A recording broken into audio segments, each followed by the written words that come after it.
Good morning, everyone. It's time now. I'll call the meeting to order. Before we start the meeting, I'll invite the government officials into the meeting room.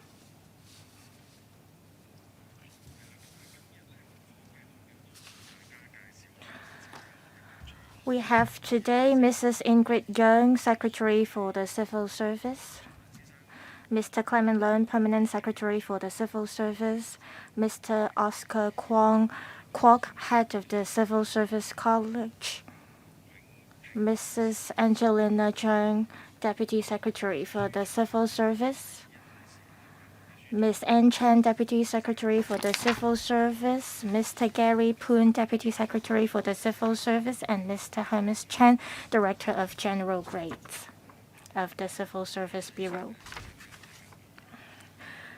Mr. Kwok is attending the meeting for the first time, I believe.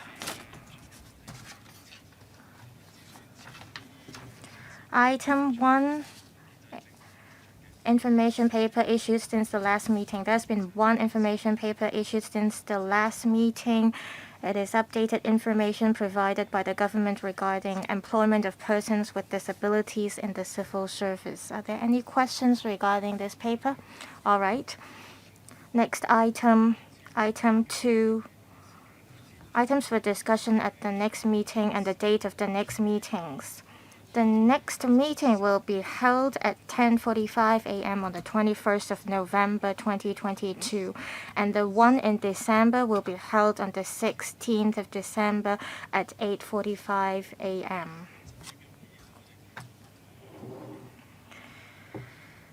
This meeting in December is scheduled earlier than usual, so please note that.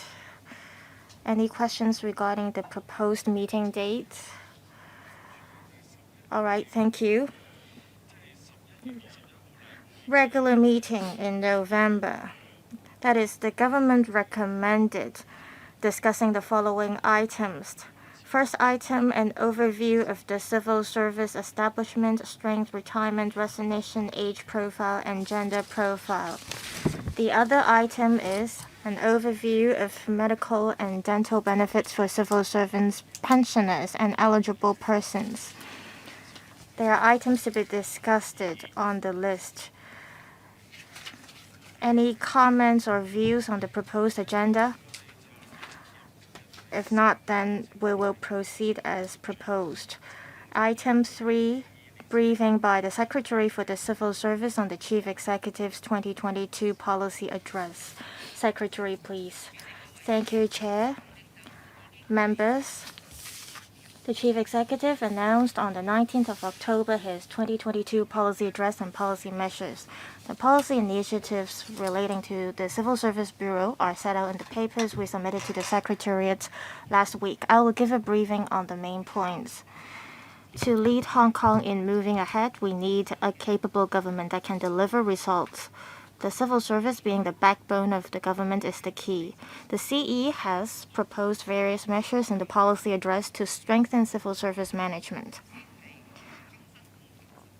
First, updating the Civil Service Code. The Civil Service Code was promulgated in 2009 and has been in place until now. The incidents that took place in recent years and the current international landscape have demonstrated the importance of having patriots administrating Hong Kong. With the implementation of the national security law and improved electoral system of the SAR, Hong Kong has restored order from chaos and now reached the stage of advancing to prosperity. The code therefore needs to be updated to highlight the core values that should be upheld by civil servants, and with reference to the past experiences, more clearly spell out the standards of conduct of civil servants. On the other hand, with the society's economic development, some of the qualities have become increasingly important to the work of civil servants. We should update the code so that it can more comprehensively reflect the belief that should be embraced by civil servants.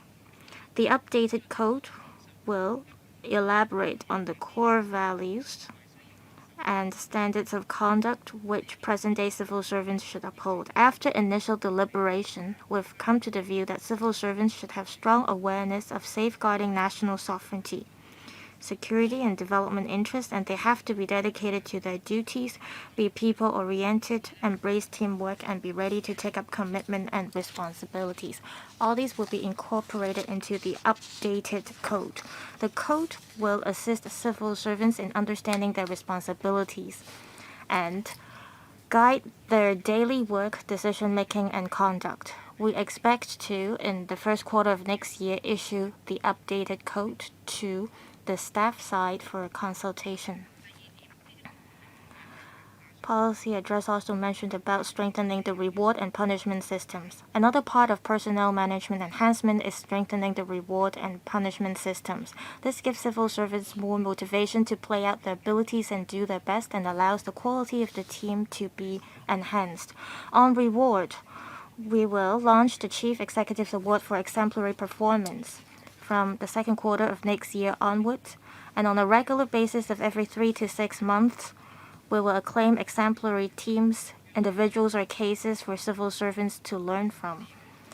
And we will widely promote these cases so that the public can more comprehensively learn about the work of our colleagues and their accomplishments.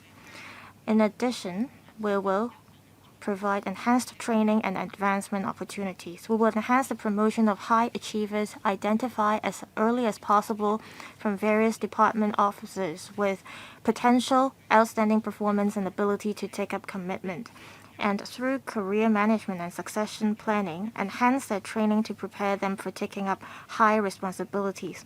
We'll provide opportunities for promising professionals to attend leadership and management programs and take up responsibilities beyond their professional domains to widen their exposure. These measures will motivate civil servants to strive for excellence and allow the government to do better in equipping talents. On the other hand, a proper punishment system should be in place to serve as a management tool. We will strengthen the management of substandard performers. We will enhance supervision of and assistance to them. If their substandard performance persists, the appointment should be terminated in a timely manner. We will review the existing mechanism for managing substandard performers, enhance the efficiency and effectiveness of the mechanism, and within next year, consult the Public Service Commission on the proposed measures before implementation. On disciplinary, we will review and enhance the civil service disciplinary mechanism to enable disciplinary cases to be handled in a fair and just manner, as well as enable appropriate punishment commensurate with the severity of cases to be promptly imposed on officers who have misconducted themselves. We will identify measures to enhance the effectiveness and efficiency of handling disciplinary cases, and within next year consult the PSC on the proposed measures before implementation. I'd like to stress that the government attaches great importance to the conduct and integrity of civil servants. We adopt a zero-tolerance attitude towards the small number of officers who have breached the rules. Most of the civil servants are law-abiding and should be assessed fairly and justly.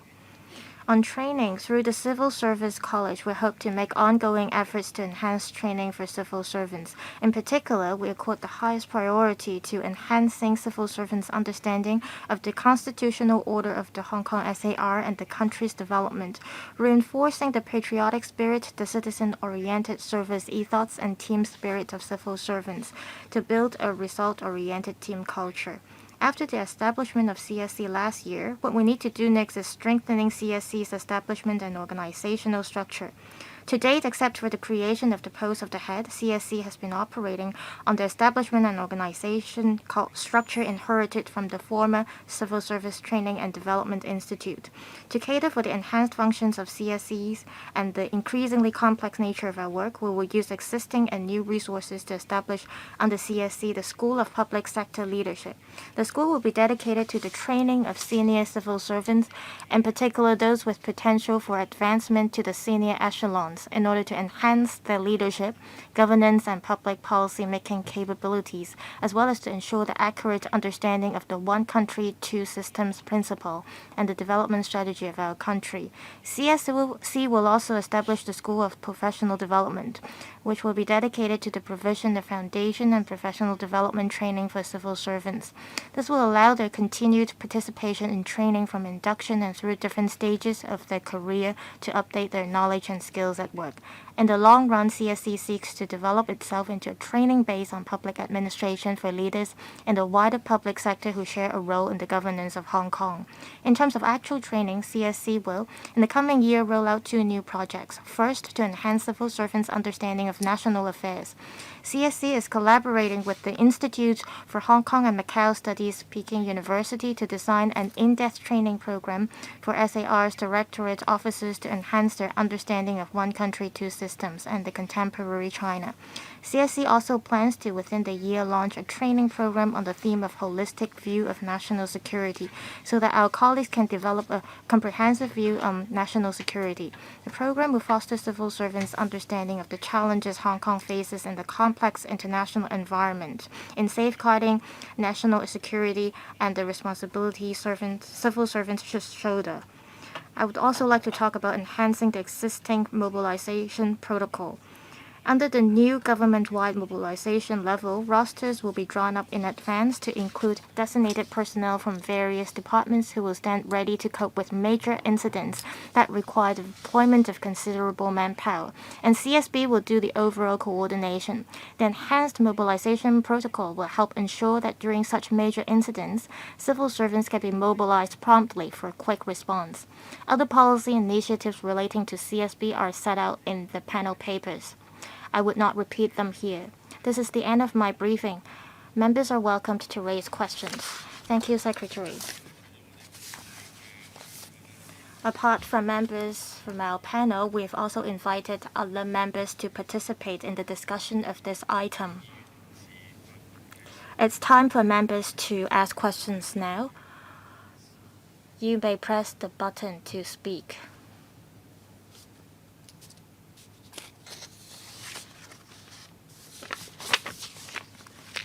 I'll read out the names of the first few members: Nixie Lam, Kingsley Wong, and Lai Tong Kwok. Nixie Lam, please. Thank you, Secretary. There are many measures proposed. It's mentioned in policy address, a list of KPIs. In 2021, September, DAB has also proposed a number of measures. I would like to know if the CSB would consider a mechanism for express promotion of the civil servants. Would you also draw on the experience of other departments to promote civil servants? Paragraph 8 of the paper mentioned that the government will offer additional training to outstanding civil servants, even with those who have shorter years of service. We understand that civil servants are busy at work and they may not be able to find time to attend this training. Can there be changes in the mechanism to allow officers to attend training on the mainland? If the training is useful, then officers can take leave to attend such trainings. Secretary, please. Thank you, Chair. We have a mechanism regarding the promotion of civil servants. Every time we promote civil servants, we have promotion committee, and there are rules for establishing a promotion committee so that we make sure members consider the officers in a fair and just manner. If you remember, before the summer holiday in May, we introduced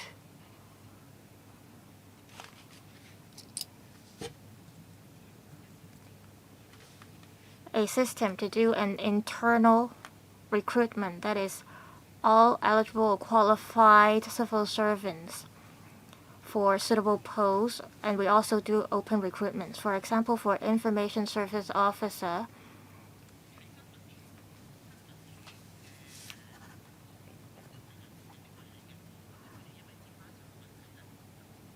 to recruit the Director of Information Service, for a long time it is the administrative officer who takes care of the post or who does the post. But this time we did an internal recruitment, so officers from any grades can apply for the post, and it was supposed to be a D6 post for Director of Information Service. That is, colleagues from D3 and D4 can be promoted to this grade, but we this time opened the post to colleagues from D2 to apply for the post, and in the end we had a colleague from D3 grade who has shorter years of service but is capable for this job, and we hired that colleague. And also Secretary of ITC and also a directorate post for the other departments, we will follow the same mechanism to recruit officers. So we will provide opportunities to outstanding civil servants from different grades to apply to these posts.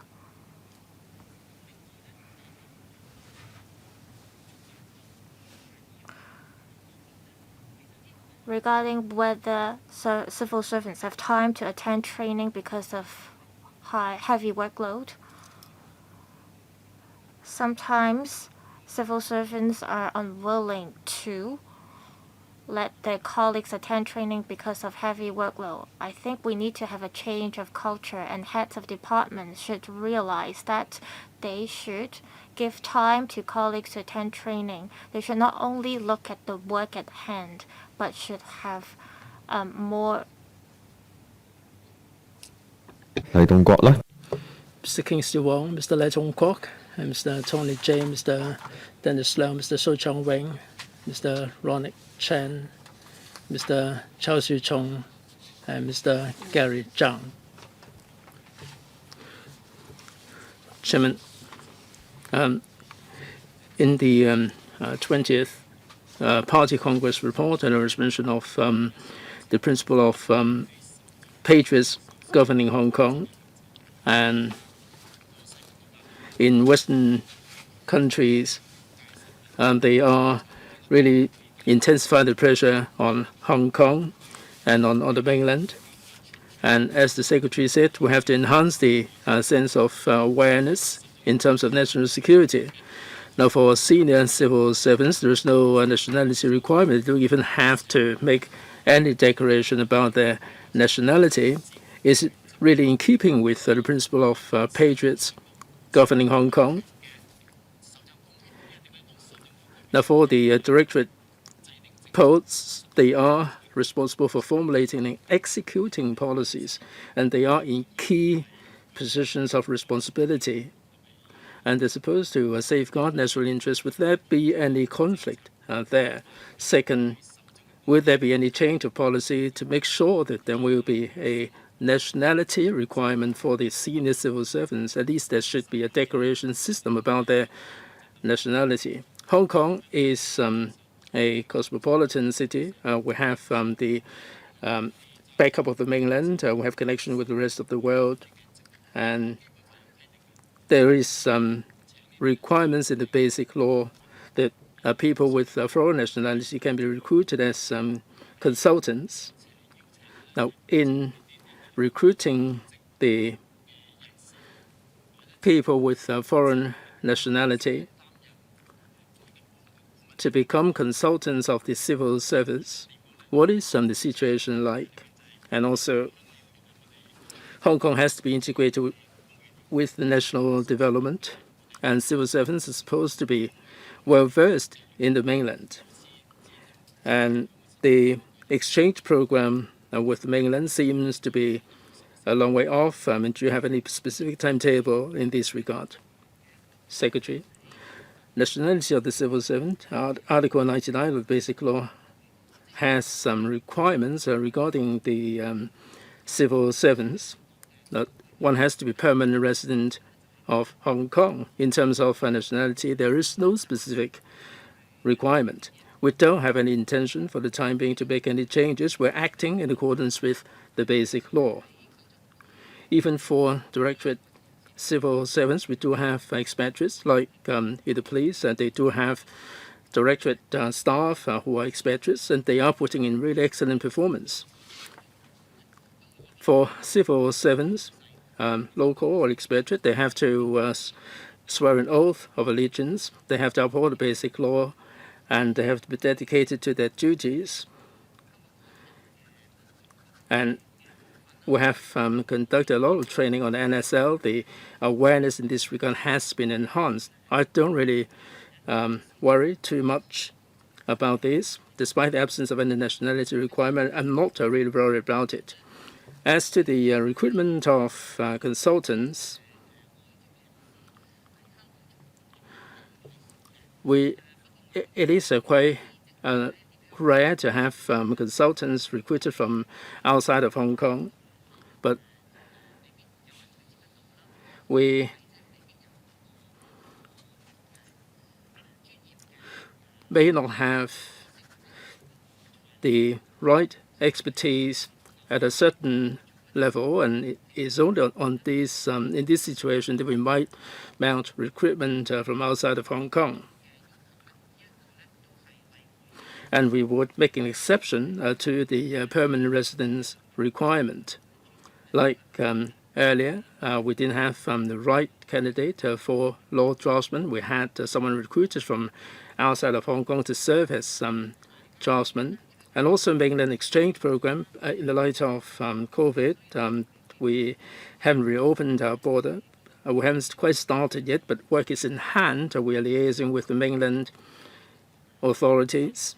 As soon as we resume quarantine travel with the mainland, we will get on with this as soon as possible. Mr. Lai Zhongguo. Chairman, thank you. I've got 4 questions regarding the paper. Paragraph 4, regarding the revamped guide. I remember for a long time in the past, the civil servants had to observe the core values and standards of conduct. And we talked a lot about political neutrality. Now, the paper is silent on this element. Will the Secretary take this opportunity to elaborate further on political neutrality so that people in the community will have all the bias in this regard dispelled? Second, Paragraph 11 and 12, regarding the strengthening the management of substantive performers and enhancing the civil service disciplinary mechanism. In 21-22, there were 52 officers who have been removed from the service. It's no small number. Now, will the Secretary tell us, please, for these 52 cases of removal, how many of them involve civil servants who performed below par, and as a result they were removed? And third, in connection with the Civil Service College, I am surprised that we have only created the post of the head of CSC, and we haven't any progress regarding the establishment and organizational structure. In paragraph 14, it refers to the increase of resources. How many more resources are we talking about? And in terms of training, what is the quota per annum? We don't have any information there in the paper. And paragraph 18, I'm pleased to hear that the CSC and the Peking University has put in place a 2-year master degree in public policy program, and the participants will have to attend classes in Beijing. Now, for this first phase, how many senior civil servants have been recruited or have been roped in to take part in this program? And where do these senior civil servants come from, and what ranking are they? Thank you. Secretary. Yes, Chairman. As to the Civil Service College and what are the resources and whether there is any increase in the training program, I defer to the head of CSC. Now, for the first question, political neutrality, in the new code, we would make it clear that we no longer use this term anymore. We will explain that civil servants have to be impartial. They should not be clouded by their own personal inclination or political inclination. That civil servants can be part of a political party. They can also have their own political persuasion. However, in their day-to-day work, they have to be impartial. They cannot be swayed by their political persuasion. All they do should be fair and just in the day-to-day work. And political neutrality cannot be used as an excuse to not execute the government's duties. Civil servants are the team, are the backbone of the government. So civil servants have to be dedicated to their work, and they have to discharge their duties in a diligent manner. And in terms of their input to the senior echelon, they have to be objective. They have to be guided by facts. They should not be guided by their own political persuasion. So all these will be spelled out in the Civil Service Code. And this is an important element in the code. Second, we mentioned 52 officers who were removed in 2021-22. That's under the disciplinary mechanism. They have acted in breach of the rules and regulations. As to the non-performing civil servants, between 2017 and 21, for the 5-year period, there were 17 for whom we have invoked Section 12 of the CSR, and 12 have been performing below par and they left the government, and 3 had seen some improvement in their performance, and there are 4 for whom the procedures are still pending. The number is undesirable. Now, that's precisely the reason why we have to review the mechanism under Section 12. Now, that's a more cumbersome system involving a lot of procedures. We have to review this Section 12 mechanism, but we have to make it fair in a way that we will be fair to the colleagues, while at the same time it will be more effective. Now, the last question from Mr. Lai, Secretary. Sorry. I'm going to have the second round. Mr. Lai has put quite a lot of questions. Will you save the rest for the second round? Also the CSC? Yes, indeed. Beg your pardon. Mr. Tony J. Chairman, thank you. The civil servants are the backbone of the government, and they are playing a significant role to Hong Kong's development, and I support the strengthening of the management of the civil service. There are some comments from out there. I'd like to hear from the Secretary. Now, with all these new measures, some said that it will deter top talents from joining the civil service. And also, in implementing all these measures, some civil servants might be disidentified and they are tempted to leave the government. And para 11, strengthening the management of the substandard performers. The Secretary already said a moment ago that the procedures will be streamlined. Now, for the persistent underperformers, they're likely to be removed. So has the Secretary considered the timing? Now, for a civil servant to be removed, it will take an awful long time for this to happen. And also, I'd like to put another question. Underperformance, there must be some basis, some yardstick. Is it the basis of the past performance, the track record? Or do you have any objective criteria to assess the efficiency and effectiveness of the civil servants? I represent the professional sector, and a lot of them would like to continue to develop their career in the professional sector. Also, some of them would like to understand more about the policy or learn more about the policy.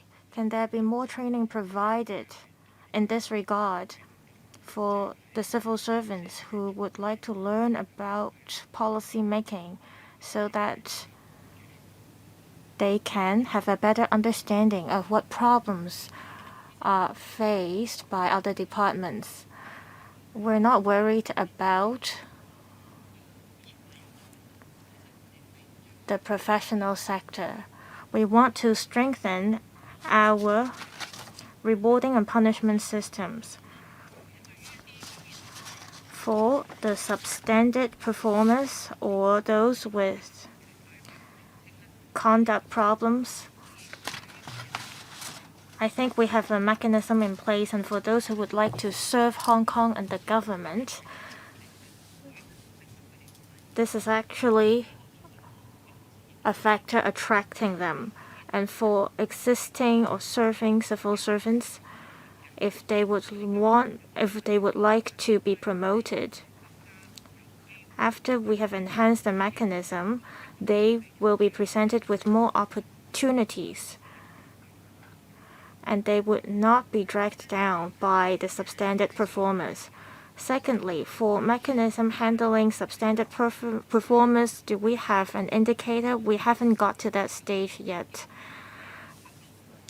If we have given advice or warning to the substandard performance, but their poor performance persists, I think it's hard for us to set a hard indicator in terms of how to deal with them.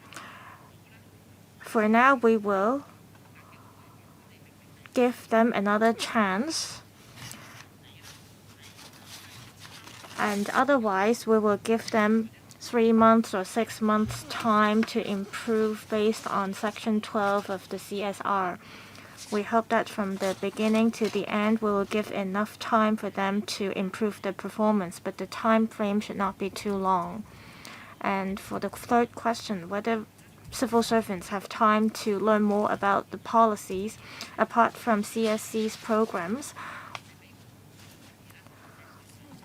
we also have exchange programs between different policy bureaus for 6 months so that they can gain a better understanding of different policies. This is a learning opportunity for them.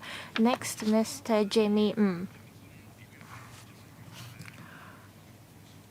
We welcome the Chief Executive's Award for exemplary performance because it is important for the government to implement the policies to have outstanding civil servants.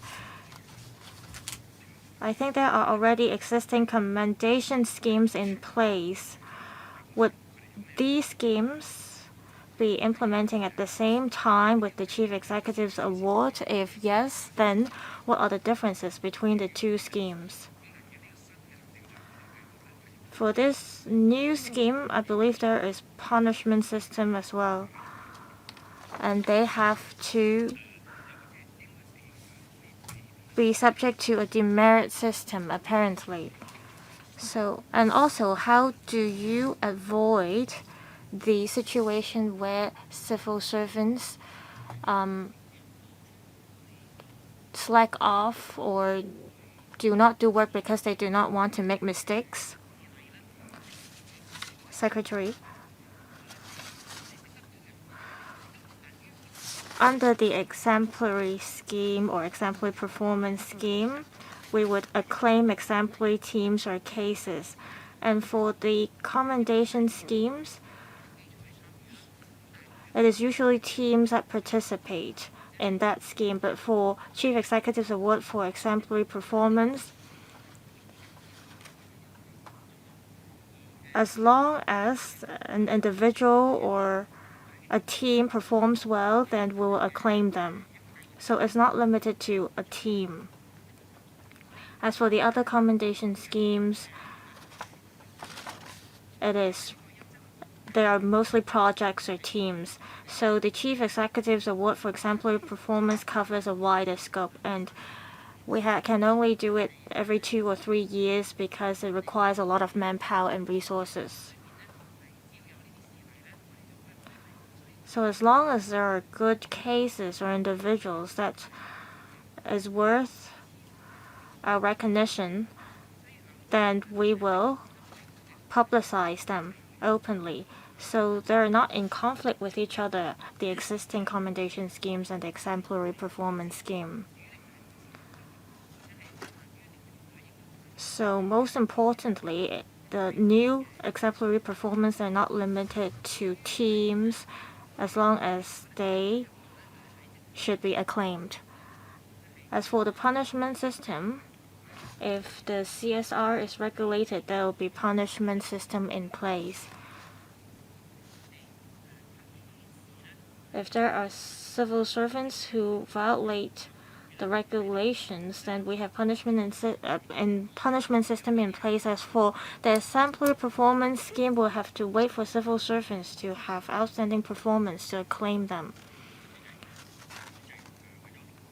Mr. Dennis Leung, thank you, Chair. In order to implement Patriots Administering Hong Kong principle, civil servants were required to sign some declarations and swear on oath of allegiance.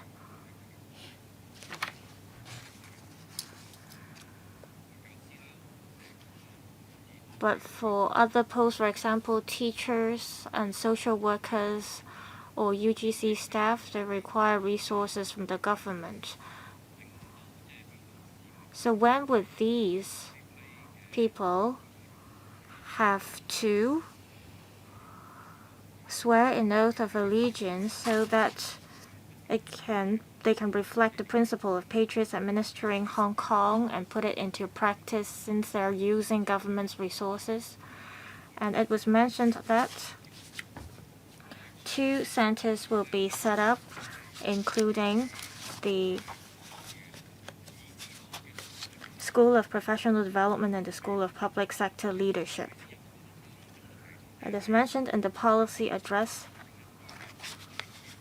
that some emergency response teams will be set up apart from these 2 schools. Would there be a disciplinary school be set up as well so that the disciplinary performance of civil servants can be up to standard when they're needed to respond to emergency? But I'm also concerned that over the past 2 years, there are so many different programs, new programs set up. Would this add pressure to civil servants? Would the government be able to strike a balance so that quality service can be provided to the public? Thank you, Chair. In terms of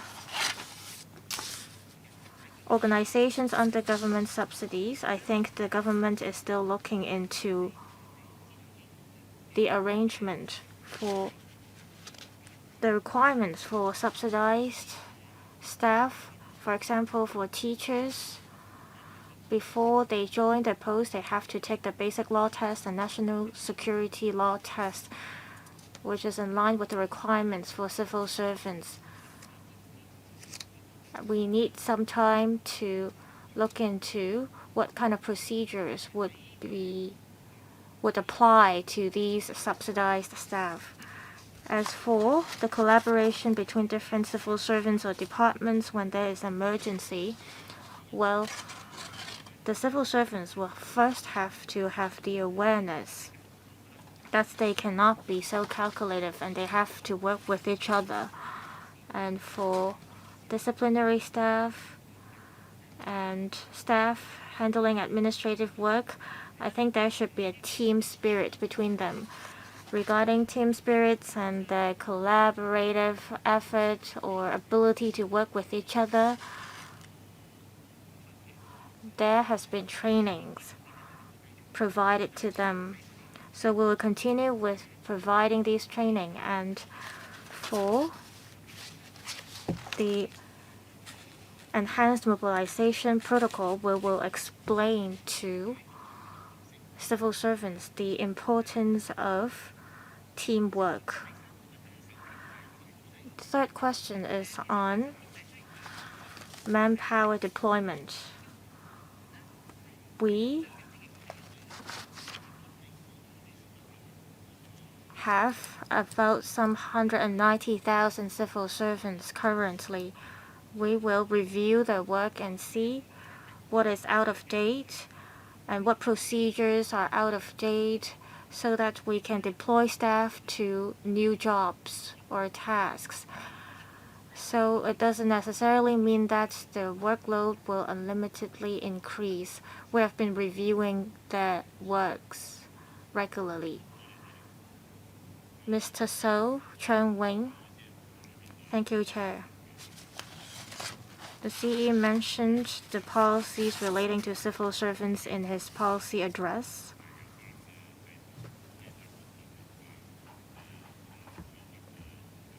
Relevant mechanisms or policies have been reviewed, and I thank the Secretary for doing that and implementing these measures.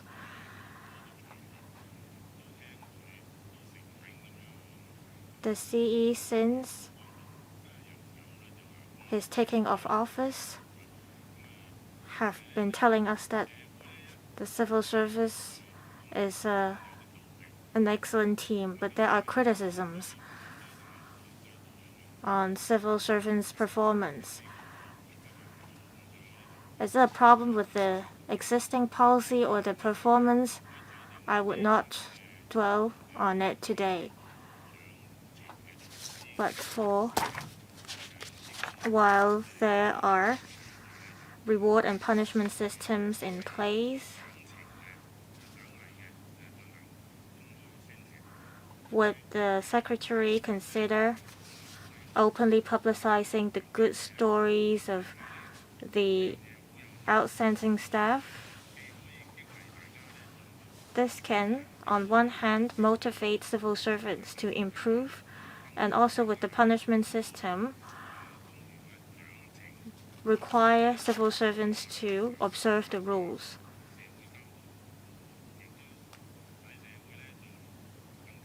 And this system can better monitor civil servants' performance and show to the public that the civil service is performing well, and so that they would not have misunderstanding of civil servants. Regarding the reward and punishment systems, whether we will openly publicize them, we have been presenting this information publicly. For example, there was an award ceremony, and apart from the ceremony, through the media, we present the stories of the outstanding teams and their performance. On one hand, we would want the public to know more about their outstanding work, and also we would like the public to know more about the rewarding schemes.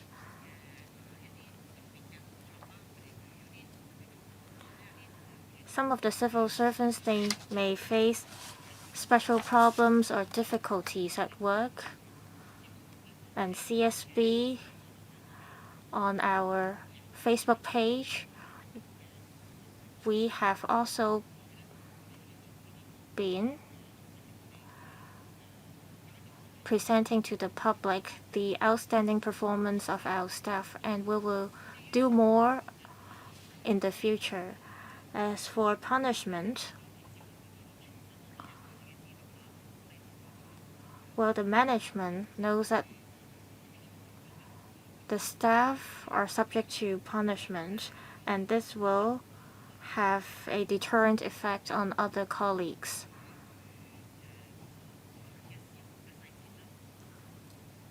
And for the details of the breach of the rules,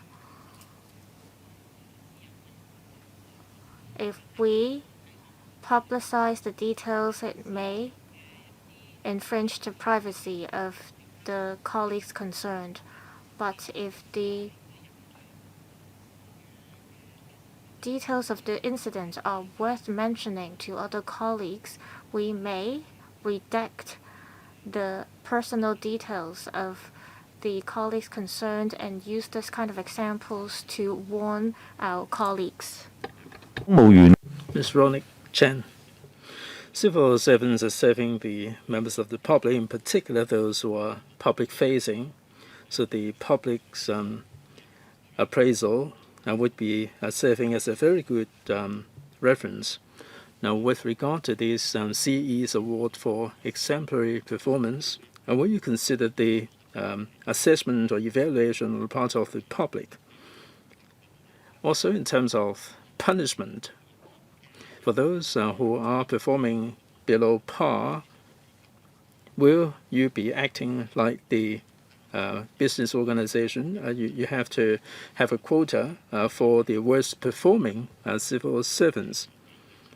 Now, a civil servant would be appraised by a number of senior officers, and it's only when all of the senior officers are unanimously in agreement that he's underperforming, that he will be considered underperforming.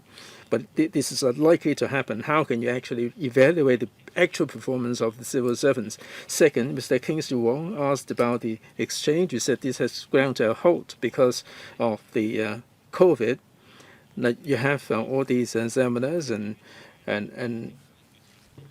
exchanges that take a pretty short time, and people don't have an in-depth understanding of the national affairs. Now, it is said that there will be some attachment as part of an agreement with the municipalities of the mainland, and this shouldn't be affected by the COVID. Will you be activating this system so that the civil servants would have better understanding of the administrative system in the mainland, and there will also be better or smoother progress in relation to cooperation with the mainland? Also, about the major incidents, will you be more specific about the scope? Now, COVID is a major incident. What about natural disasters? These mobilization team, will they have to be undergoing regular training to equip them with the right knowledge? When you may not be able to cover all these questions within the time slot, will you try? Yes, about the CE's award for exemplary performance, we will consider the public assessment, but we cannot do this in every single case. Now, in some cases, the colleagues would be excelling without having any contact with the public, and they may be able to promote a better culture, and this is not privy to the members of the public. Now, for performance that doesn't involve the members of the public, it doesn't mean that we would not consider these kind of performance. Second, for the underperforming civil servants, we do have the appraisal system. We don't have a number of senior officials. The immediate boss would have to make the appraisal, and the officer one rank above would also be countersigning on the appraisal. Third, the head of the grade or head of the department would also be looking at the potential of the civil servants in the same rank, and they would offer some broader kind of evaluation. So hardly do we see any divergent views if the immediate boss considers the colleague underperforming, and the next one up will also have a similar view. And this doesn't present any major problem as to whether the departments have to present the exact number. We hope that they will do their best. The departments vary in sizes. We don't have any plan for the time being to specify that each department has to present a certain percentage of underperforming officers. Major incidents, should I cover this? You might wish to save this to the next round. All right, Mr. Frankie An. Chairman, thank you. During the fifth wave of COVID, Chairman, we do feel the chaotic situation in the civil service in terms of coordination. That the CE has learned a lesson and set up this government-wide mobilization protocol. I wonder how you can mobilize the civil servants in this regard. Will this be linked with the CE's award for exemplary performance, or would there be any cash incentive to mobilize or motivate people to join with this mobilization protocol? Will the civil servants be actually mobilized for the events? Secretary, when this mobilization protocol will ask the departments to identify colleagues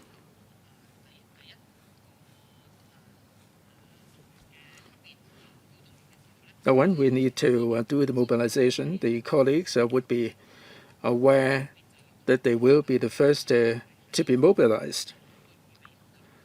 So there will be better preparedness, and with the centralized coordination, maybe we need 50, 60 colleagues to join the efforts, and they don't have to identify the colleagues at that time, and there would be a better efficiency if we have the protocol in place in advance.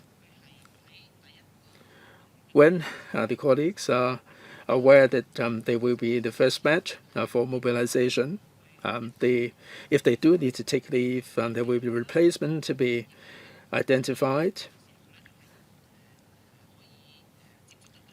and we can get in touch with them by phone or by other means when they're off duty, and that certainly would be a lot better in terms of mobilization. We don't have to mobilize at the last minute, and we may not be able to identify the right people because people are on leave. So there is no choice if they get mobilized. And we don't have the same people on the first call for mobilization. So there is no question of not being able to mobilize the teams. But as I said in answer to the previous question, the team spirit is of utmost importance. When we announce this mobilization mechanism, we will hammer home this particular point. There has to be the team spirit, and in our training for the civil servants, I will also enhance the training in team spirit. So in the event of major incidents, the civil servants will chip in to render assistance, and this is very much the fundamental duty of civil servants. So we will not link this with the award scheme. But if people are experiencing hardship, we do recognize this. Now, during the battle against COVID, we, through various means, gave recognition to the best performing civil servants. Chairman, well, this is only an administrative mobilization program. and we're not incentivizing the civil servants to improve their quality. So it's all a matter of quantity. You specify X number of people for mobilization. So it's all a matter of quantity instead of quality. So I hope that the Bureau would do more in the way of quality and encourage more active participation. Dr. Elizabeth Quat. Chairman, thank you. I go along with the Chief Executive regarding the strengthening of the reward and punishment systems. The civil servants are really a fine team, but because of the bickering in LegCo and also outside, the civil servants are reluctant to do anything. If they do more, they do more wrong and so on. I mean, this kind of mentality that they have, and they are in the firing line in LegCo.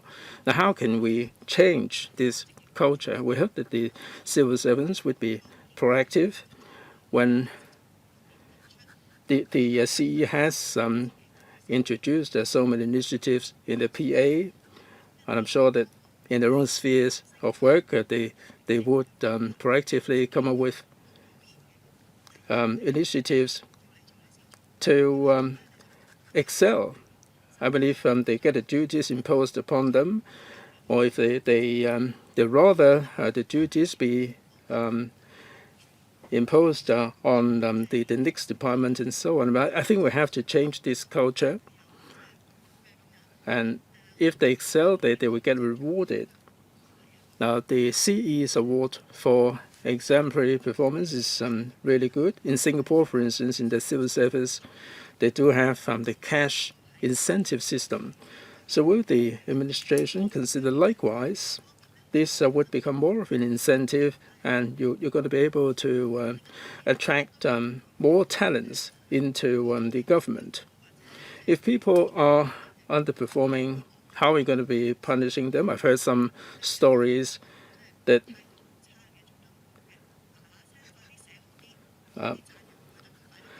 the civil servants, some civil servants are really putting in really horrendous performance, and the boss would give them good appraisal for them to be shifted to other departments.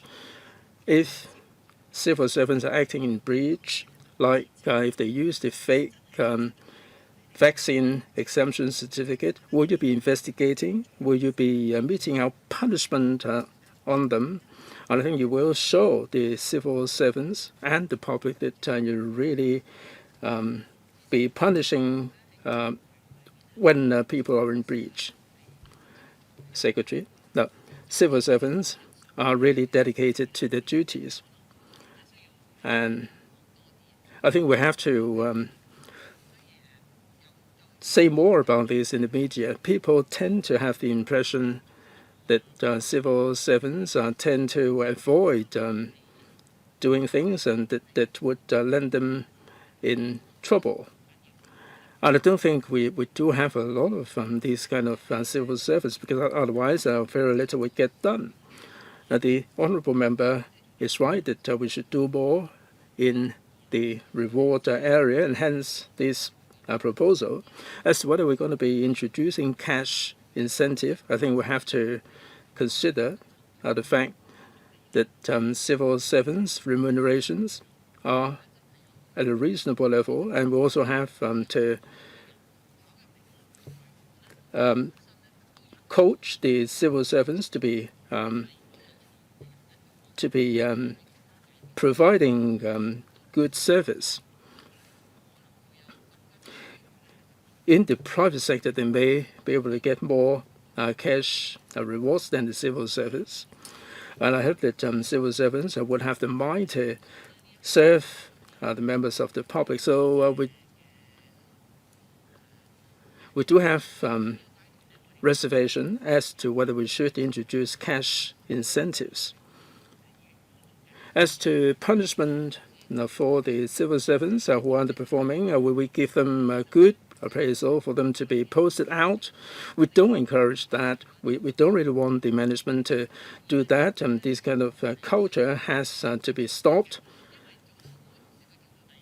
If this underperformer is shifted elsewhere, they would want him to be posted out as well. And there are problems there. And I'm sure that the departments will deal with these kind of situations. Right, the fake vaccine exemption certificate. The police are investigating the cases. We are cooperating with them. Last year, there were people who used the fake Leave 'em Safe app, and the officers have been interdicted. We have some arrests made, and if we identify any serious irregularities in terms of integrity, we will send interdict these officers, and if these proves to be true, we will deal with them seriously. Mr. Chao Shu-chung, Chair, I principally support the measures proposed by the CSB in enhancing the existing system. I hope that when the government enhances these measures, should strike a balance between the rewarding and punishment system. We see that the society has increasing expectation on civil servants' performance.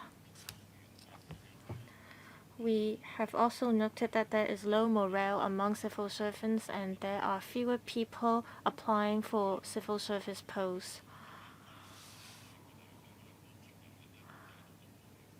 The attractiveness of civil service posts are lowering for the public. So we have to, while enhancing the existing system, we have to prevent civil servants from leaving civil service, because the private sector is also competing for talents. I hope that after the implementation of the series of enhanced measures, the CSB can reasonably adjust the remuneration package of civil servants. I have two questions for the Secretary today. The first one is about the updated Civil Service Code. Can Secretary give us a few examples on the existing Civil Service Code which are out of date? And how would you amend these out of date content in the code? And before the code is updated, would you listen to views of staff to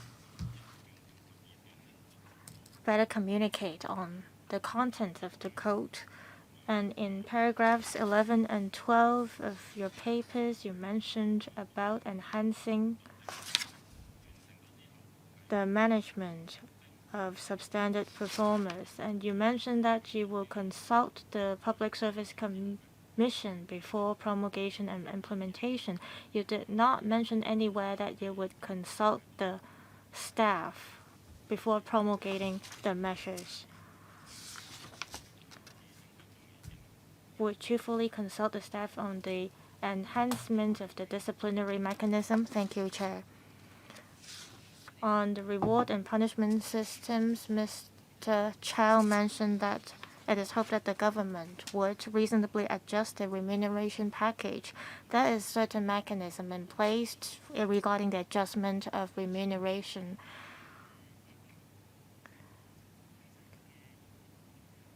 In the salary adjustment survey conducted by the private organizations, we have looked at the results and we have held meetings on it, and we will continue to collect more information and release the results of our findings. Secondly, on the updated Civil Service Code, first I would like to say that we do not find the code promulgated in 2009 up to date. It is still applicable now. It's just that some of the incidents has taken place over the past few years. For example, in 2009, back then, we did not think that there would be a need to safeguard national security. So All these will be incorporated into the updated code. And secondly, we talked about teamwork and team spirit. This is always needed, but in 2009, we did not have much thoughts on it. But now, we find that teamwork or team spirit is very important, so we'll include it in the updated code. So would you consult the staff? Yes. How about for disciplinary action and punishment system and reward systems? We will follow the mechanism if there are major changes in our policy or mechanism to consult the staff.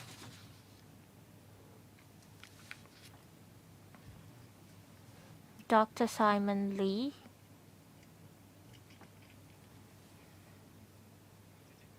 Thank you, Chair.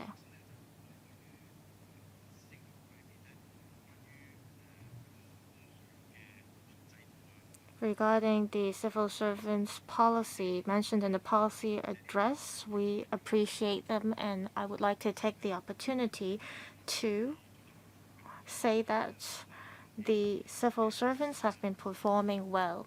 I have a few questions and comments. First, I think the civil servants need to have a wider exposure on the international scene. I see that they have been attending different trainings and programs in different universities around the world, but we see that the universities involved are mostly concentrated on the mainland or in the northern part of the country. We hope that the civil servants would have a wider exposure regarding, for example,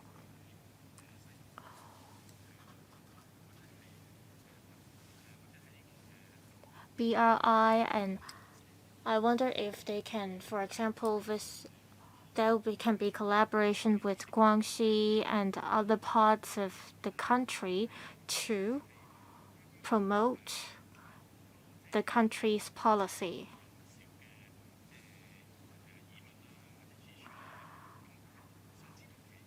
There's been a wave of emigration, and I wonder what is the resignation situation among civil service. I understand that a lot of civil servants who are 40 to 50 years old,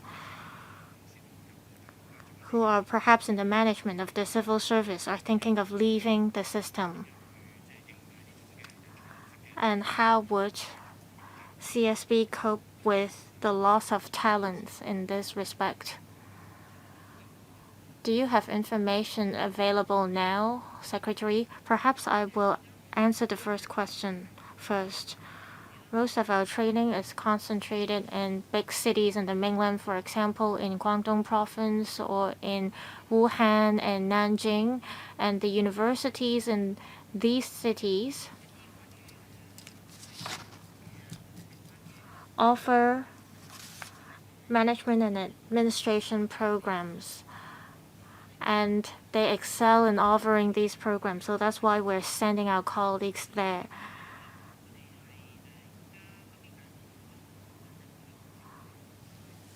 There is a master's program offered by Peking University, and our colleagues who are joining this program will have to be there for a year to finish the program.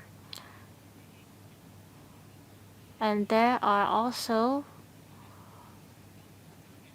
opportunities for them to realize what they have learned. For example, they go to the northwestern part and other parts of the country to do the placement program. And other members mentioned about the opportunities for civil servants to take up temporary position on the mainland. We actually don't call it temporary position, we call it exchange programs. And we have been arranging our colleagues to participate in these programs, and especially in the Greater Bay Area, and perhaps in the future they can go to other parts of the country to do that as well. Well, the CE mentioned about the city having lost 140,000 labor in the market. And regarding the resignation situation in the civil service, well, we're not just focusing on resignation, but we also talk about retirement. Well, it is about 5%. Well, we have lost a number of staff in different departments, but we're also holding annual recruitment or recruitment every 2 or 3 years. The recruitment procedures are quite complicated, and sometimes the recruitment cannot catch up with the loss of staff. But we're not worried about it, because as long as we do well in our management, I believe that there are talented and competent people who would join civil service, and people who stay in the civil service, I'm sure that there are competent people who can be promoted to higher ranks. We hope that we can expedite the recruitment procedures to make up for the loss of staff. Next, Gary Zhang. Thank you, Chair. My first question is about enhancing the management of underperformers. We learn from the paper that if the substandard performance persists, we should terminate their contract in a timely manner. I believe there is existing mechanism to deal with it. Now you're saying that you're going to enhance the management. So how is it different from the current management methods? And also, according to the paper, you have done a lot of anti-epidemic work regarding the vaccination program. And we see a high vaccination rate now.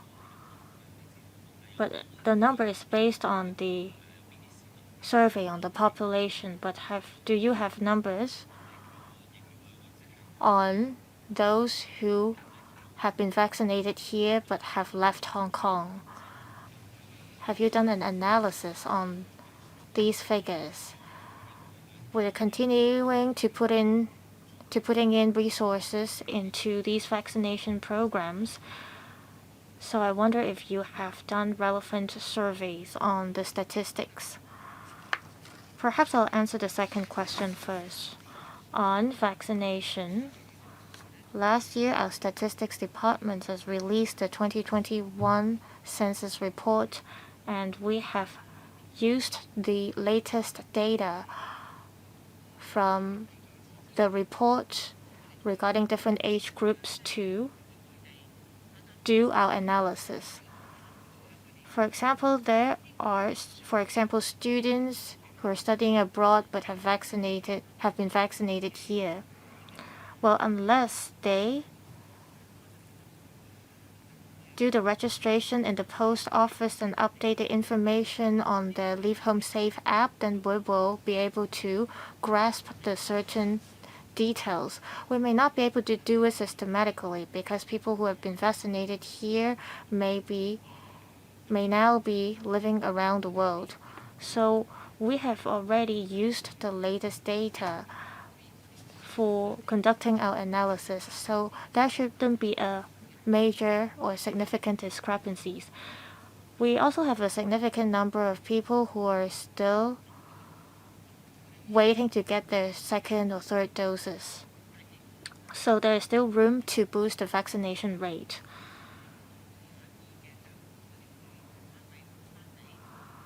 As you may know, we're going to close certain sports centers and return them to LCSD. And so there will be container-built community vaccination stations or centers as replacements. As for reward and punishment systems, according to Section 12 of the CSR, there are a certain number of procedures we have to follow. For underperformers who have received a poor grade regarding their performance, we have to give them opportunities to make an explanation, and we'll have to formally issue letters to them. And we'll also have to allow time for colleagues or the management to write a report on the underperformers. And if the underperformance persists, still we'll have to give them a chance to express what they want to say. We're looking into how we can streamline the procedure.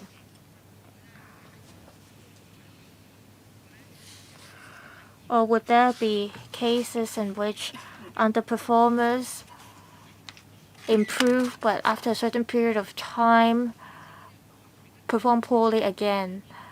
Would there be repeated occurrence of poor performance? We'll have to look into that as well, case by case. And for the first round, the remaining ones are Mr. Lee and myself.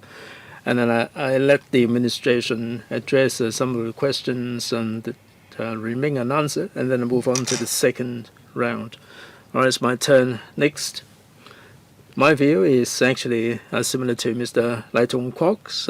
I am concerned about political neutrality. Now, before the reunification, the government talked about political neutrality, and after the reunification, I've also written an article to say that we have to look at this term in a more positive manner. There's been 20-odd years since reunification. That the code may be very clear, but there are certain people, some bad elements, who may misinterpret the whole thing. Should we keep this political neutrality in the code? I do have doubt myself. You may have very detailed arrangement. I don't see the merit of keeping this political neutrality thing, because you have to swear to uphold the basic law and pledge allegiance to the SAR government. I doubt very much whether we need this term political neutrality. Second, we are all very concerned about the reward and punishment. We heard before that it would be harder to write up a bad or an appraisal to reflect the poor performance, because it would be a lot longer. So the superiors might be reluctant to go into that. And also the reward system. We were told that the government will be highlighting all these good stories of excellent performance. Now, who is going to be nominating? Who will be in charge of selecting these stories? Will that be a fair decision? Will the civil servants be able to take part in that? Now, we need to have good superiors to identify the good talents. Now, how can we approach this, Secretary? Chairman, you talked about the political neutrality. We certainly will consider your view. Now, things are pretty clear right now as they are. Now, there is an allegiance here. You simply cannot, on the basis of political neutrality, refrain from doing certain things that you're supposed to do. Second, about the appraisal. If the superior is lazy and is reluctant to write the right appraisal, now there is the countersigning officer. If this team fails to deliver, then the next higher superiors should be able to spot that, and there may be a lack of good management. Now, we have different layers, and different layers will have to do what they are supposed to do. Of course, we will do better in our training. When it comes to appraisal, does it have to be too long? Or do they have to attach more additional sheets for their appraisal? No, we do have this kind of training. But they have to guard against an appeal. Right, in terms of human resources management, we do need to engineer changes in the culture. Some may say that we should not spend too much time on HR management, but this is an important area we have to spend time on. Also on reward, we want the nomination from the departments, and it would be for the chief executive to do the selection. It is a great honor. If there are good, excellent stories, I'm sure the departments will be making the nomination. And if they don't get anything, whereas the other departments are getting a lot of nominations, this will reflect badly on them. So the CEO will have to put in effort. Mr. Lee, Chairman, I agree that the government should review the term political neutrality. We understand that we should be making contribution to the country while maintaining the development of Hong Kong. I'd like to talk about the tests on the Basic Law and the NSL. New recruits will have to sit for this exam, but all they need to do is to get 10 out of 20. So it would be easier than the written test for my driving license when I have to get 16 out of 20 right. Do they have to cram for the test, or would you be giving them 1 or 2 days of training or a particular course to equip them with better understanding of the Basic Law as well as the NSL? And after the test, will there be any review, any follow-up to make sure that they will be keeping up with the times for them to understand the national development in terms of the national security law and also the Constitution and the 20th Party Congress and so on? Mr. Ronick Chen referred to the major incidents and the mobilization. A lot of departments are doing a good job, but when it comes to major incidents, they seem to be in a shambles in terms of coordination. Would there be any guidelines to let the departments know what they are supposed to do in the event of major incidents? And will you be also including the discipline forces as well? Secretary, about the test on the Basic Law and the national security law, now we require pass. 10 out of 20 is the requirement. But it's not the last time that they get in touch with the Basic Law and the NSL. When they get appointed to the civil service, we do have other forms of training as well. Now there is the induction training program. During the probational period, if one fails to attend the induction program, there will not be any appointment to the permanent terms. In this training, there would be a fair amount of coverage of the Basic Law, the Constitution and NSL, and the core values of the civil service. So in the induction program, we require them to have 90% of the content right. At the moment,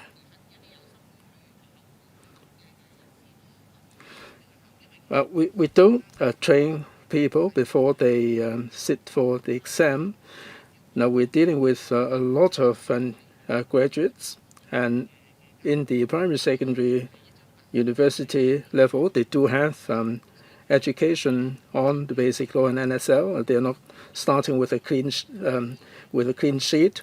So when they come along, I don't think they will have to start from scratch with regard to the NSL and the Basic Law. As I said earlier, once they get recruited during the probation period, they have to have fundamental training, and also in the course of their career, at different stages of their career, they also have various training on the basic law, NSL, and the Constitution, and also on the national affairs. And there is no shortage of this kind of training. As to the major incidents, would there be any coordination among departments? Now, if there is natural disaster or air disasters, the various departments do have the mobilization, the emergency response program. And it's only in major instances that we need the mobilization protocol. Now, we do have the blueprint there. I mean, the idea is to have more people on standby. Now, for major incidents like this pandemic or long drawn out major incidents, we do need the mobilization plan. It all depends on the management as to how they mobilize. We do have drills for this purpose, and we will identify areas where we need to have better response. Thank you. Ms. Maggie Chen stepped in and she has pressed the button. I let her have the floor for 4 minutes, please. Chairman, thank you. Under the principle of patriots governing Hong Kong, now we also need to have a capable government that can deliver targeted results. We have senior civil servants. We also have the middle ranking and junior civil servants who are just as important because they are public facing. Now, my question is this. For the frontline staff and middle ranking staff, if they want to streamline certain procedures to make the whole team more efficient, how are you going to incorporate their views effectively? The paper seems to be silent on the good communication within the civil service. Secretary. Chairman, thank you. As I said in answer to the previous question, in the civil service establishment, I mean, it's pretty large in number, so we have frozen that, and we're asking the departments to review their practices, to identify areas where they can be improved upon, or whether they can be delivered in alternative ways, or whether they can be delivered by using IT to streamline the manpower requirements. So the senior echelon of the departments will have to maintain communication with the lower ranks because otherwise they don't understand the manpower requirement for the tasks. So the departments have to review the manpower level,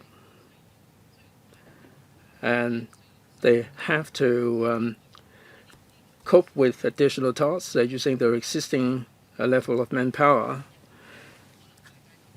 And this may be unknown to the outside. The civil servants can make that give their input regarding good initiatives. We do have a reward for that, and there were civil servants who got rewarded for these good initiatives. And the follow-up, if I may, Chairman. In the paper, it says that there is this award scheme for exemplary performance. Now, Secretary, as you said, that if civil servants offers good initiatives, there will be some rewards. Are you talking about a different scheme altogether, Secretary? Now, this CE's award for exemplary performance, it is intended to acclaim exemplary teams, individuals, and cases. Now, the one that I referred to about the contribution of initiatives, in their spheres of work or outside the spheres of work, if they can come up with something that would be conducive to better governance, we certainly reward them. And this certainly would also be exemplary, but this may not fall within their own sphere of work. So there is a bit of difference there between the two. My final question. Now, for this CE's award for exemplary performance, you said that this is to acclaim exemplary teams, individuals, and cases. So civil servants at different ranks will be included, is that right, Secretary? As long as there are exemplary cases, we will incorporate into our consideration. So we will not limit this to middle ranking or senior or junior staffs, as long as they have good performance. So it is time now for a second round of Q&A. So there were questions about the establishment of Civil Service College and also master's degree program. There are also questions about enhanced cooperation with the mainland and emergency situations. Perhaps I'll talk about the Peking University programs first. Ms. Talai asked about what colleagues were asked to join this program. The first batch, we have 14 people who attended the program. So there are 2 EOs, 2 AOs, and there are also architects joining the program. There are D2 colleagues, as well as senior professional civil servants as well, including architects and engineers. It is a pretty good combination with professional staff and staff from EO and AO grades. Members also asked about the arrangement of taking up temporary positions. As mentioned,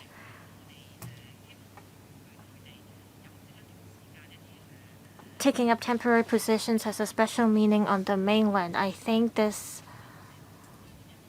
is not in line with our measure, so we don't call it a temporary position. We call it an exchange program, and it is suspended due to the COVID situation. The provinces involved in the program, they may also have to focus on fighting the pandemic. So that's why the relevant programs have been suspended for now. When things resume normal, we will continue with these arrangements, and we hope that in future there will be exchange programs in the Greater Bay Area so that our colleagues can have a better understanding of the latest development in the GBA. So we put an emphasis on the GBA. Members also asked about the mobilization protocol, whether it is used for coping with major incidents. That is not limited to natural disasters. Apart from natural disasters, for example, fighting the epidemic, it's also a major health crisis that we need to cope with. And also there may be prolonged incidents that require manpower. It's hard to estimate or predict what kind of incidents we'll have to face. Indeed, I would not like to make an estimation or forecast now because I hope that there won't be such incidents in Hong Kong. So, of course, I won't ask clerks or administrative staff to handle dangerous work.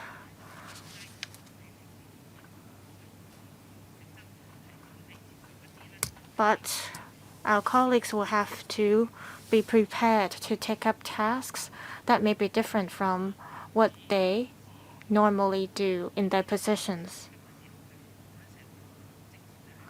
So I think it is important for civil servants to have this spirit to or heart to serve the public in times of such incidents.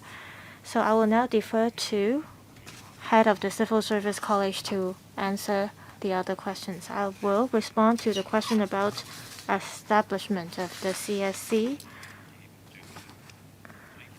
I'm concerned about the establishment of the CSC, so I've been actively fighting for more resources. It's not appropriate for me to disclose the details now because it's still going through the procedure, but in due course I will share with members of the panel.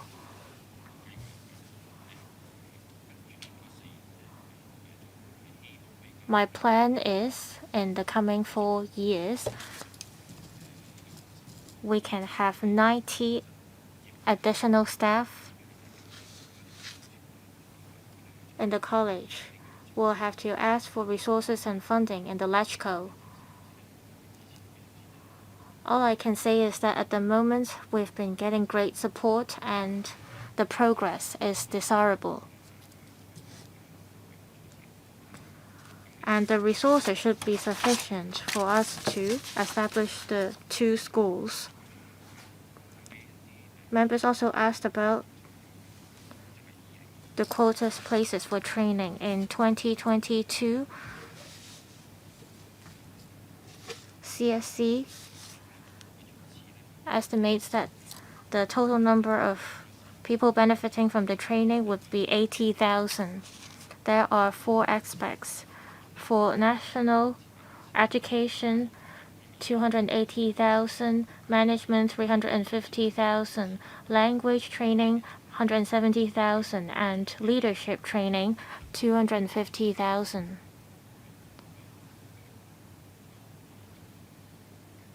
Thank you, head of the CSC. So there can be another round of Q&A, and in this round, Mr. Kingsley Wong will go first. Thank you, Chair. I think the morale of the civil servants are very important. In the past, civil servants are proud of what they do. But we don't really see that now.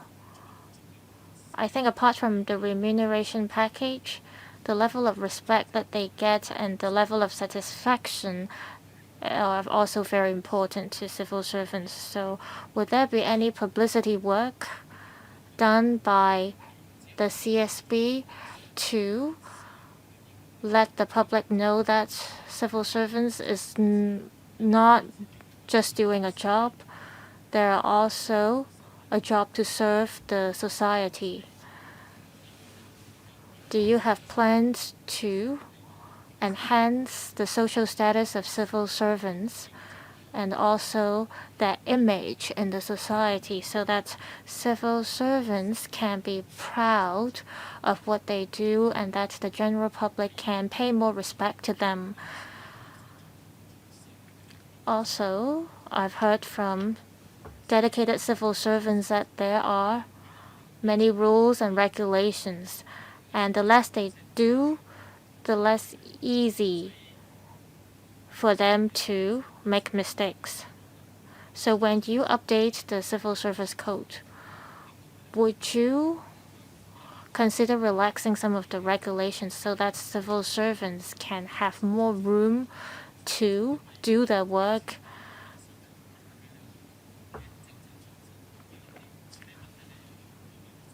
Regarding innovative policies, if there are new measures, sometimes civil servants are worried about new policies.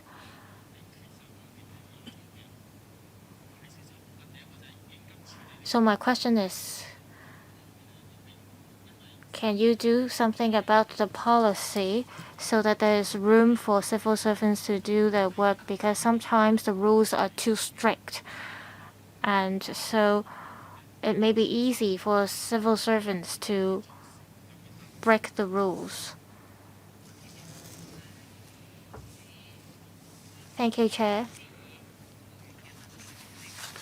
I'm proud of being a civil servant. Even though there is freezing of the manpower, I hope that I'm not categorized as the old civil servants or civil servants from the past generation. I believe that there are still a lot of civil servants who are dedicated to their work. I think that we should do more in publicity. As mentioned on CSB's Facebook page, we talk about the challenges faced by civil servants and how they overcome them. Perhaps not a lot of people have read our Facebook page. Maybe we should make our page content more interesting and develop more channels to promote our work. And I encourage our department to do more of such publicity work because our colleagues have overcome a lot of challenges in their work, and we have achieved a lot. And it is considered as contributions of our colleagues. So apart from presenting these stories in our newsletter or internal circulars, perhaps we have to do it more, to do more to publicize them. And in terms of using our resources, for example, in terms of procurement and staff management, when we cope with emergency, perhaps we may not be, for example, stick to the normal procurement procedure to invite tenders. And in such cases, it is important how the management cope with it. A lot of the times we're able to do it now, and we ask our colleagues not to stick to the usual rules in times of incidents like this. But of course, they'll still have to do it impartially when they circumvent the rules or not stick to the normal rules. And there is room for management and staff to improve in this regard. And over the past 2 years, we have gained a lot of experiences in terms of fighting the pandemic, and colleagues can improve their work drawing on their past experiences. We also encourage civil servants to adopt a new mindset. We have some 190,000 civil servants, and we want to change our policy or our way of doing work so that we can minimize the resources to do work in the most efficient way. And we're trying to change our culture now, and we encourage our colleagues to come up with ways to change our culture. And there is not unlimited resources, so that's why we need innovative ideas,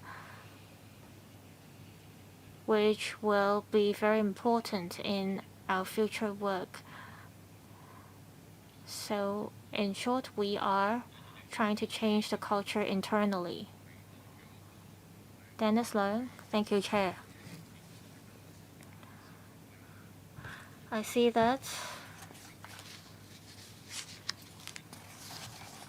the CSR will be revised in terms of the Saturday off rule or leave deduction arrangement. Would it be unfair for the civil servants if there is further revision to the leave deduction arrangement? If you do not finalize on the 5-day week work pattern, but revise the leave deduction arrangement, it may not be fair for all the staff. And you also mentioned about exploring new service delivery modes in the provision of fringe benefits. What do you mean by new service delivery modes? Does it include a comprehensive retirement scheme to improve the retirement benefits? My other question is about strengthening the support for non-ethnic Chinese. It is mentioned in the papers that some 110 NEC students have participated in the program since 2019. But in 2021, some 343,000 were participated.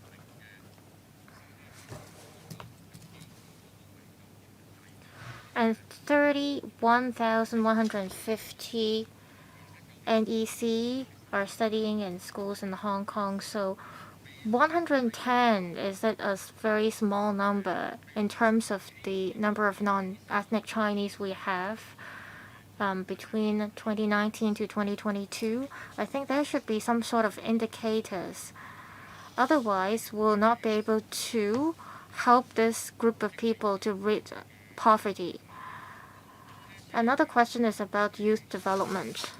It is mentioned in the papers that some of the government departments and public organizations are offering internship opportunities to young people.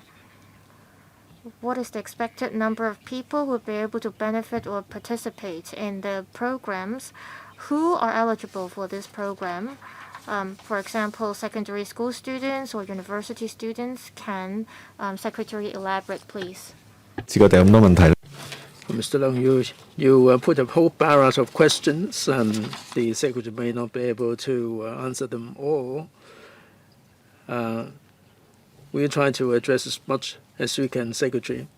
There's leave deduction, and there are some civil servants who are working 6-day or 5.5-day week, and this is on the basis of the number of days that they have to work when they join. And for some who are working 5.5 days, if they take leave from Monday to Saturday, the leave deduction would be 5.5 days. But for the 5-day week, they will be deducted 5 days, and there is the inherent unfairness, because there is a difference of half a day, and they're working for the same number of hours. So why is there such a discrepancy? Prior to the 5-day week, Saturday would be included in the leave deduction as well. We hope that after a review exercise, there will be a standardized approach, whether it is 5-day week people or non-5-day week people. As to the new mode of delivery, we are targeting at the dental benefits for the civil servants.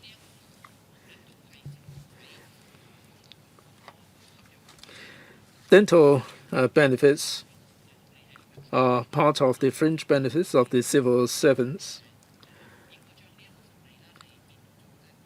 And we have to deliver this pledge. Because of the manpower on the part of the DH, there is quite a bit of a backlog there. And we hope that we can farm out the service in some ways to deliver the services to some of the civil servants, and to improve the fringe benefits to a reasonable level. As to the other questions, I think I can supplement later. Well, thank you, Secretary. Let me say this. Now, this is the same as Mr. Leung's, basically about the leave deduction arrangement. Now, it seems that you are addressing the issue for the 5-day week workers and the 5.5-day week workers. There are 20% of the civil servants who are not working 5-day weeks, and I hope that you will come up with some ways to address the problem. Because if this goes on, it will generate a lot of problems. I hope that you will face up to this squarely. I'm sure that the Bureau will have so much to do other than what's indicated in the policy address. You have to introduce a new culture into the civil service. In the transition from stability to prosperity, the governing team has to be committed, and the civil servants, as part of the team to discharge or execute the policies, will also have a significant role to play. So the civil service reform and the enhancement of the motivation is something that you have to proactively do. As to the reward and punishment, we did have a fair amount of discussion, and I hope that the Bureau will come up with some open competition. They can take part not as part of their own departments. They can take part as part of the entire civil service if they can come up with good ideas to improve the civil service. Then I'm sure that it would make the reward and punishment system that much more effective, and this will contribute to better governance in Hong Kong. Well, I don't need an answer there. Just take note, please. Mr. Chao Shu-chung. Chairman, I'd like to take this opportunity to say something to the Secretary about the 5-day week. And the 5-day week has been around for more than a decade. Regrettably, there are a quarter of the civil servants who are not working 5-day week. When this was first implemented, it was suggested that we should not increase the manpower, we should not increase the resources. That's fine, but 10 years on, there are some who are still out of the loop. And in the private sector, they are promoting 4-day week or 4.5-day week. And in the civil service, a quarter of the colleagues are still working 5.5-day or 6-day week. And this is wholly undesirable. And there are some departments where they have a number of different systems, and this is not fair to the staff. So why don't we consider implementing 5-day week across the board, even though this would mean more resources for certain departments, and I hope the departments would seriously consider that. And I would suggest that there should be 5-day week across the board in civil service. Secretary? Chairman, I fully appreciate members' concerns and also the sentiments there. As of now, about 20% or slightly more than 20% of the civil servants were not working 5-day week.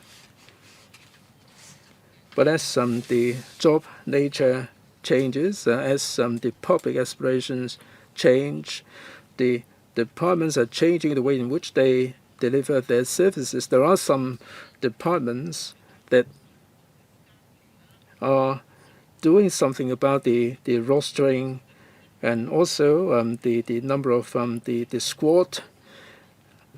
And as a result of these changes, that would change the number of hours or the number of days their colleagues work.